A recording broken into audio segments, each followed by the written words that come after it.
বিসমিল্লাহির রহমানির রহিম। আসসালামু আলাইকুম সবাইকে, ঈদ মোবারক। ঈদের আগের দিন থেকে শুরু করলাম। এই যে দেখেন, আজকে বসাইলাম পায়েস। মানে আমাদের এখানে ঈদ যেদিন থাকে ওরা আগের দিন সন্ধ্যার দিকে আমি একটু প্রিপারেশন করে রাখি। আর অনেক কিছু করেছি, পায়েস, সেমাই, পিঠা যা আছে সব কিছু রেডি করে ফেলেছি। এখন শুধু পায়েসটা বাকি ছিল। আর এটা হচ্ছে গুড়ের শিরা করলাম। এই যে আমার ঈদের দিন সকালবেলা টেবিল গোছানো হয়েছে, মেয়েকে দিয়ে টেবিলটা সাজাইছি। ছোট মানুষ, আল্লাহর রহমতে যেভাবে সাজাইছি আলহামদুলিল্লাহ অনেক সুন্দর। এই যে এই পিঠাগুলা আপনাদের সাথে শেয়ার করলাম। ওই যে তারপর হচ্ছে দেশে থেকে ওই তেলে ভেজা যে পিঠাগুলো ওইগুলো নিয়ে আসছিলাম। এই যে দেখেন আমার মেয়ে কত সুন্দর চামিচগুলারও সাজাইছে আর কি। সবগুলো আবার পেলেকগুলা দিয়ে যে কাভার করে রাখছি, কারণ মাছি আছে, তো মাছি বসলে মিষ্টি জাতীয় সমস্যা হবে। আর পরে দুপুরে আমাদের খাবার বিরিয়ানি করে ফেলছিলাম, আর হচ্ছে গ্রিল করছি ওদের জন্য, আর হচ্ছে কালো ভুনা, একদম অল্প একটু কালো ভুনা করছি, কারণ পরের দিন আমাদের গরুর গোস্ত আসার কথা। তার জন্য যা পারছি একদম সিম্পলভাবে ঈদের দিনটাকে রাখছি। কারণ ঈদের দিন বাচ্চারা যখন চটপটি, ফুচকা এগুলো খায়, দুপুরেও খাবারটা তেমন করে খেতে চায় না, যার কারণে একদম সিম্পলভাবেই রাখছি। আমাদের এখানে দেখাচ্ছে আর কি আমার যে খাবারগুলো। এটা হচ্ছে কাবাব, আর সাথে যে ড্যাগটা দেখছেন ওটার মধ্যে হচ্ছে আমার চটপটি। তারপর বিকালে একটু বাচ্চাদেরকে নিয়ে বের হয়েছি। আমার বাসার একদম কাছেই একটা লুনা পার্ক আসছিল। এটা আসছে অনেক দিন হয়েছে, এর ভিতর আরও একবার আপনাদের সাথে শেয়ার করছি। ঈদের দিন তো ওই দিন আমাদের সবাই, যারা আমরা এখানে বাঙালি আছি বা অন্য দেশিরা আছি, সবাই গেছে। বিশেষ করে বাঙালিদের আশাটা দেখে আমার কাছে অনেক ভালো লাগছে, কারণ আমাদের দেশের পোশাক পরে বাচ্চাদেরকে এটাই হচ্ছে আমাদের বিদেশ বাড়িতে ঈদ। একটু বাইরে গেলাম, সবাই দেখলাম, বা সারা গেল।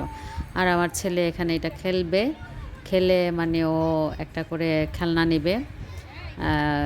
ওই মহিলাটা বোঝাই দিতেছে কিভাবে খেলতে হবে। আর ওনাকে দেখলে তো আমার যা ভাল লাগে, বারবার আমি ওনাকে ভিডিওর মধ্যে আনি।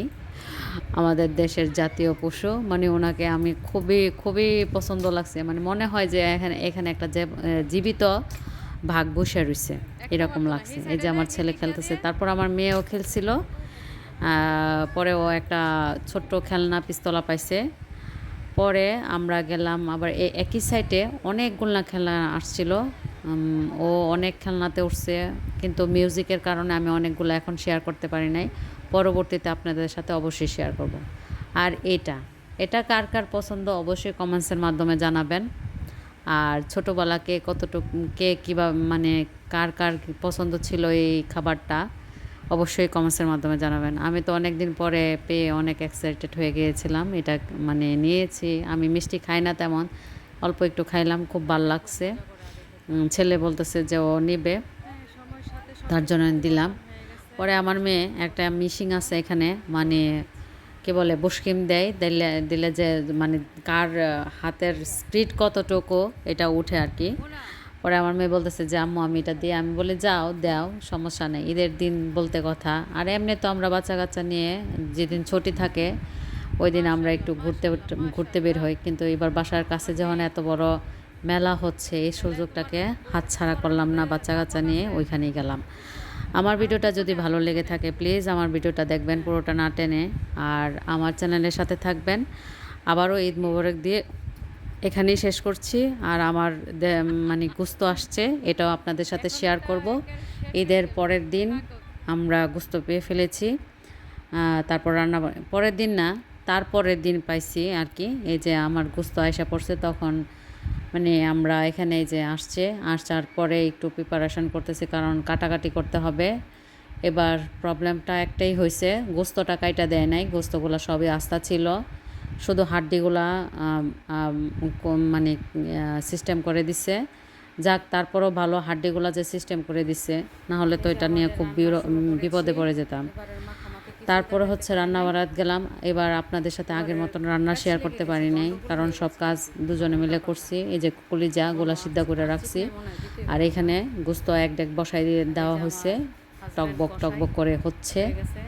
আল্লাহর কাছে অশেষ অশেষ শুকরিয়া, এবং আল্লাহকে অশেষ শুকরিয়া জানাচ্ছি কোরবানিটা দিতে পারাতে। এই যে আমার হাজব্যান্ড, উনি কষাই, উনি সব কিছু করতেছে, রান্না বাড়ার এদিকে আছে, কারণ এত বড় ডেক লাড়া দিতে পারতেছি না। তারপর যখন শেষ হলো, পরে আরেকটা ডেক বসাই দিলাম। এবারই ফার্স্ট আমি 2 ডেক প্রিপারেশন করে রাখতেছি, কারণ বাচ্চা কাচ্চা খুবই পছন্দ করে।